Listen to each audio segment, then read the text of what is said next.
Wonder what album I'm going to be talking about today.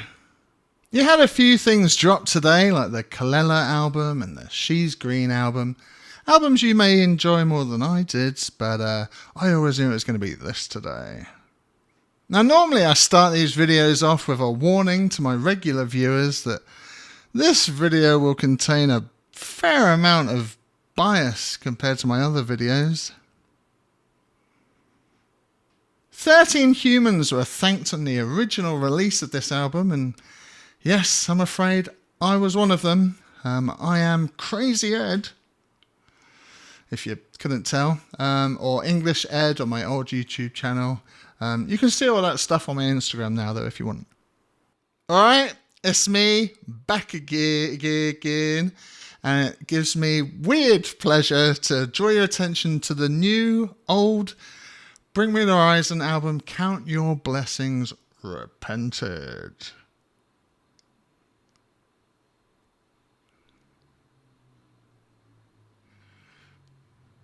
So yeah, don't know if you noticed, but they're one of the biggest bands in the world now compared to when I knew them. They've touched the hearts and lives of millions and probably have a team of 100 people since me, but I feel very lucky to have been part of a small few near them near the beginning in August 2005, and I've always checked out their stuff since, but truly is mad that it's this today. I bet the OG fans who have waited for this for 20 years must feel like Spike Lee did at last month's New York Knicks game, and it's going to be very fun watching other people talk about something that I had a front row seat for, literally. And because this thing's a remake, half of my review is about the old album and finding what's different in this new version, but I'm also going to try and treat it like any other Friday release. So in the immortal words of a 2006 Ollie Sykes, let's fucking go. First up, we have the bona fide classic Pray for Plagues. I do wonder how much this is going to scare people, because most of the fans they have today came 7, if not 9 years after this album. It's like seeing Metallica's One video on MTV and then going back to listen to Kill 'Em All. But amazing if it becomes a bridge for people to discover the genre and stuff. Anywho, now some bands can base a whole song around one riff, but here it's like 12 riffs in one song, I think. That was always my initial reaction when I was hearing their songs, and I hope this is going to be an album that celebrates Matt as a drummer, and he's got some unique rhythms and ideas, and he was fighting to prove himself in the scene. I love how noisy and fizzy that guitar is on those in-between chugs, and love all the tom rolls into the iconic delayed oh, and that mental bend, and we get the iconic crash cymbal breakdown. Of course, there is the album title gang vocal we can tick off the list, and love all the climbing sidly stuff into the breakdown of Close Your Eyes, Pray for Plagues, which has a little bit more weight to it post-pandemic in 2026, doesn't it? And then the whole song completely switches up and we get the lyrics, so clap your hands to the sound of every firstborn dying now. It's quite the two-step party central. Watch the rivers turn to blood. Come on, clap along, it's fun, guys. The double kicks sound hilariously huge. I thought my subwoofer might blow up. The pinch harmonics are squawking away, which was their trademark back then, to see how many they could cram into a set every night. Let's fucking go. Up next, we got Tell Slater Not to Wash His. Always loved the high lead whammy bar style intro, and wish it was louder on first listen, but again, I love that crunchy as fuck fuzz on the guitar. It really cuts through everything like a knife, and Ollie is in his full-on lizard cradle of filth mode on this track with every fucking night. That memorable offbeat riff is so much tidier in this version, and with Ollie's low growls all over it, it's chef's kiss. It's interesting because I'm 7 years older than them. I actually grew up in the 80s listening to Metallica, but bypassed going heavier when I discovered Nirvana, and so I went more punk rock where others went more metal. So I missed all that death metal stuff prior to this, like At the Gates, etc. My main connection with these lads was more of the Unbroken Wings, Norma Jean, Glassjaw side of them that we had in common. So I loved all their breakdowns, especially when they slow it down half time like they do here. I will always fail you, so throw away my memories. It was always my favourite part of the track, and it does hit different 20 years later, I will admit, but slow that bad boy down. I can just see 40 arms spinning and flying in the pit, and that epic bending lead that ends this track I also wish was louder in the mix, but I guess that's the compromise for having such pounding drums compared to the original. Let's fucking go! For Stevie Wonder's Eyes Only, or Braille, is up next, and this is one of my faves when the album dropped back in day. And it still is. The speed of that opening riff always thrilled me with Matt's cheeky little fill. The hours are days, and I feel infected by your presence. Don't forget, this was the era of Gollum in the Lord of the Rings trilogy, and Ollie is crawling out of a cave or a grave on this one. I whispered in her ear, "Fear me, dear, for I am death." I laughed pretty hard the first time I heard that snare. It's so good. Smash that fucking crash cymbal. I can almost hear all the foot stomps and shoe squeaks of everyone windmilling, and love all the Sidley connector parts and all the snare work leading up to it. I love how bouncy and groovy the halftime riff before the blast beat is. Might be one of my favourite riffs on the album, honestly. I was always impressed with the blood-curdling screams that Ollie does before the final chorus on the original, but they're a bit hidden in the chaos on this one. Again, it's good that there are things that are different on this version. What the original lacked in drum production, it's certainly made up for here. Let's fucking go. Up next, we've got A Lot Like Vegas. Love the chords on the verses and gang vocals, and this is definitely a hint of what would come on Suicide Season, isn't it? Just Ollie yelling over two held chords and the weight of those chugs. Don't know if it was one of the last songs written for the album. It's a real grinder, chin pumper of a breakdown that sounds thick as anything on this version. I hope Zoomers go mental for it live, and then a cheeky little Kirk Hammett lead bit from Axeman Malia. Into that mad pitch down edit moment, which they kind of did better here. And I think I prefer this one. It sounds huge, like the high note soared into the clouds like Superman.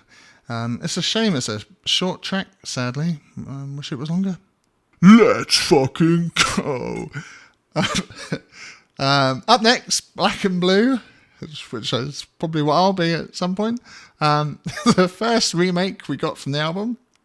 Among all the new blasts and snare fills and its kind of hoppy, pogo-y riff to the classic I Feel the Malice in My Veins, I didn't realise back in the day how much that sticks in your head before a lovely hardcore tom roll moment with that climbed vocal into that I Will Dance on Your Grave. Sykes sounds like a man possessed, because he was. Gives quite the amusing mental picture for me, though, of Ollie in his colourful drop-dead shorts dancing on someone's grave. Also love that the album has its second oh, oh, oh. This song really needs that snare fucking whoosh. I like the new strumming in the background. It adds a nice new texture to it, and this track has aged well, to be fair. I guess that's why they chose it as a single. Duh. It's the only moment on the album with some stab breaks into another guitar solo moment, which had some lush, like, 80s harmonies underneath on the original that seem to have merged into one here, and I love that it sounds like it falls down a tube at the end. Then we get into the proper crabcore breakdown outro. Gosh, do I miss crabbing and snaking on the stage. It wasn't just the sick riffs that these lads had, it was all the way that all these bands moved on the stage when they played them. It was the icing on the cake. If you tie the rope, Ollie will kick the fucking chair. He were a right savage lad, that Ollie. Literally, let's fucking go. Up next we've got Slow Dance, the first of 2 instrumentals on the album, and this was the intro to their set every single night. It's perfect to check everything sounds good and see what crowd you're dealing with, if people are opening up the pit straight away and the front row is all banging their heads in sync. I really can't stress how mental these shows were, where I would either be panicking about getting the brightness right as I was trying to make everything red and scary because I was doing the lights until Emre and others started working for them, and if the house guy did the lights, I was hoping my camcorder was working to film them whilst people in the front row played with my hair, and surprised they didn't start the album with this. That snare though is so good, and a nice eerie ring to boot. Let's fucking go! Up next we got Dragon Slaying, also known as Liquor and Love Lost. Probably the oldest song here. This was the first alongside They Have No Reflections that I think a lot of OG first people discovered them on, from a video of them playing in Newcastle, I think, of Ollie doing barrel rolls on the floor and crab legging it across the room doing inhales. It's an amazing video that I wish I had filmed. There was so much excitement around the band at this point, and it really is hard to convey in 2026 to a worldwide crowd, but in the UK it was almost Beatles fever level in 2005, 2006. Everyone wanted to know, who are these kids with their tight dark blue jeans and black Dahlia Murder t-shirts and their hair straighteners? But before I met them at Ghostfest, there was such a buzz and energy in the room that I'll never forget. So in a lot of ways, this is the song, and it's an absolute joy to hear it with this modern production, with all of its galloping riffs and grinding blast beats and siddly leads. The drums are absolutely insane. I know I've probably said that for every song. But listen to them. It really made me wish they redid the EP as well, because to me this song is EP era, and this listen made me remember how much the final riff is like a haunted house. The spooky ghost sound. Let's fucking go! I used to make out with Medusa. That's the title of the track. Now, I say Dragon Slaying was the one, but for me personally, this was my song. I always made fun of Ollie every night for the amazing way that he says, tying the rope to the tree. I actually have a very fond memory of them playing in Stoke-on-Trent, and I was doing the lights, and Ollie crowd surfed to me to give me the mic just for that line. Obviously, you need angry lyrics to make you want to scream every single night, and when you're 19 or 20 or however old they were at the time, you get these first heartbreak lyrics. This version feels a bit slower with all of its galloping riffs. Psych! Listen to how much of a lizard he sounds on Your Beauty. Delicious stuff. With everyone fist pumping on the chugs, I wish the Sidley leads were louder in the mix, but that could be because I'm used to the OG, and then it's time for more of that galloping into that mental, up-picking, spiderish riff, which I absolutely love. By the end of the track, we're all headbanging in unison to the kick drum like Wayne and Garth. And just when you think it can't get any slower and heavier, the pinch harmonics open up a new dimension, and Ollie breathes his way through the molten lava of earth with those inhales. It's so fucking good. And even slower still, where the amps are feedbacking over the destruction. It's an all-timer. And I love that it has a little bit tagged on that leads into the next track. Let's fuck. Oh, my achy breaky heart. It's 15 fathoms counting. Lee Bloody Malia.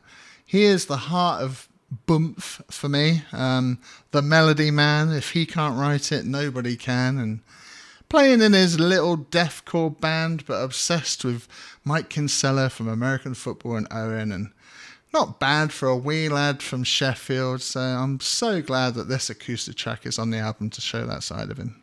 I always wish they did more like it. Beautiful stuff and completely soaked in nostalgia and memory for me, so it's an emotional listen, and it seems different, this version. Maybe it's the quieter, lower lead. I'm sure they're the same, but compared to the OG that I've been listening to all week and pressing play on this, it felt different, which is good. And love that lo-fi punchy snare, and it's got a lot of warmth, this version, where the OG felt a bit colder frequencies wise, but damn does it still hit. Give me some more Bring Me the Horizon acoustic post-rock, damn it. It won't pay the bills, but it would be glorious.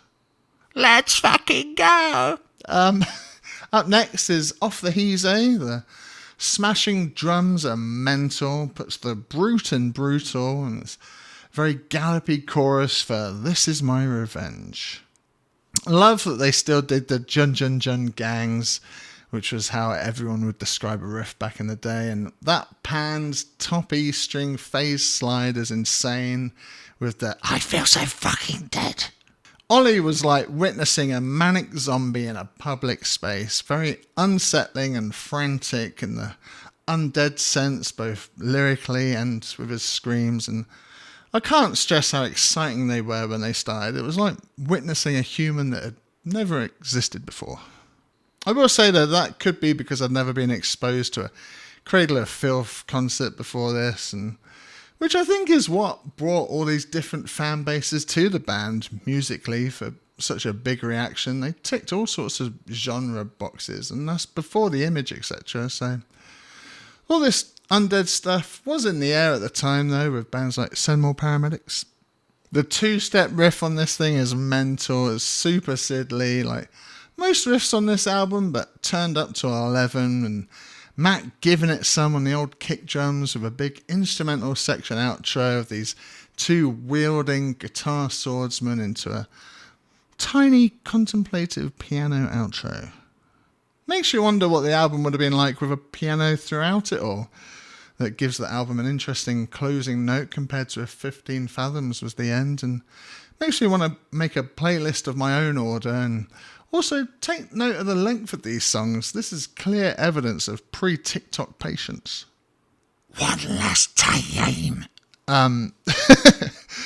Oh dear.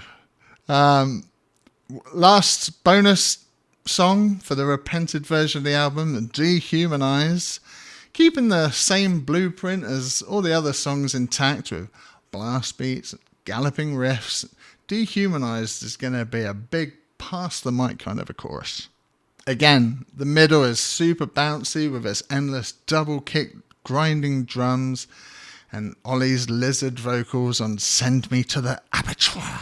For empathy is heresy. Then we get the thick chord breakdown, Time to Fucking Die. Into a Lee Malia solo complete with harmonies. The part after it has some nice atmospherics in the background, a colour I've noticed throughout this album, and everything sounds so metallic, like a Slipknot album. But I bet Matt is glad that it stops before the final onslaught of breakdowns. The speed of that scum of the earth grind is mental, and I really enjoyed that cheeky little pitch shifter pedal bit at the very end. This whole album is turned up to 20, and Dehumanized proves that they could easily do a whole new album of this stuff if they wanted to. So yeah, that's it. For me, it's a love letter to a very special time in the UK, and it leaves me wondering, will they stay heavy for whatever their next actual album will be? Was this it? Just a nod to their foundation and anniversary? You know, most bands from that scene lasted maybe 2 or 3 years max, and a select few are still going, and it says a lot that they got so big globally, blah, blah, blah, but they managed to stay together through all the highs and lows and smashed every genre that they had a good go at. I'd also like to reiterate a line from my Zoomer video I made at the start of the year, which is, You can't compare their first album to any other albums they did because they didn't exist yet. I did get quite emotional listening to this morning now that I'm 47 and looking back at time that's lost and youth you wish you could go back to, and the second half of the 2000s were some of the best moments of my life, so it's been bittersweet today, I'll be honest. So yeah, go and check it out. If you're a millennial that somehow missed UK Myspace, or if you're a Zoomer researching the heavy UK music scene, or if you're just in the mood to dust off the old windmilling, blast out your windows with this bad boy. Big shout out to the band and their families. Big shout out to Curtis. Big shout out to Farrell. Big shout out to Julie. And big shout out to the MySpace era. So long. Thanks for the memories. Let's fucking go. Speaking of the UK, got another banger next week, haven't we? Loathe. So I'll see you then. Don't forget to like and subscribe. It helps me out a ton. And peace, love, nostalgia.